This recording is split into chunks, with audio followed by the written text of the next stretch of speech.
Leadership is about community. I'm not just leading for the sake of leading. I'm leading for a better, more humane world.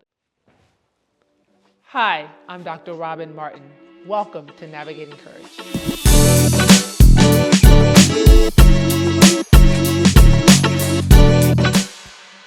You see some smaller companies actually do that, right? Like you see smaller kind of family organizations do a little bit of, we're in this together, and they create this microorganism that people like see together. But once you start to get into this capitalist structure, like it is hard in a capitalistic structure to really center human beings, because it is about the process, not necessarily about the people. That's what individuals are feeling right now, is that we've corporatized the way in which we do all business inside the context of the United States of America. And so it feels inhumane. I always say in my writings that this capitalist structure has no bottom. If you're trying to just wait till you're okay with it getting someone else, then everybody else is gonna be okay when it gets you. And so if you're not standing up for the person, someone else, nobody's gonna stand up for you. And so people are gonna just be moving in and out. It will cause more carnage, actually.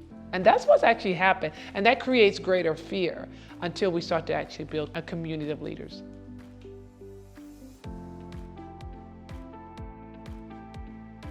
I start with just the basic human values. I would get to know my individual team as individuals, what their needs are, their purpose, what are their desires. I would really get in community and really ask them, what do you need? What do you want to offer in this community? What contributions do you want to make to this community? I would ask my team powerful questions and allow us to get into like a real innovation session to think about what is possible. And the last but not least, I would sit us in a strategy session to say, here's what we can do. Here's what's in our sphere of influence. And here are the contributions we can make, both to our team, but also to the larger company. Like you really have to start to think about where are we making the right contributions for our team. And that doesn't happen just because you're a middle manager. Like I think we think these positional powers actually happen a lot more than they really do. If I'm the upper manager or the middle manager or even the janitor itself, you still have a level of power. And so how do you exert that power and really be intentional about the contributions that you really want to make? So I don't know if it's a middle manager, upper manager,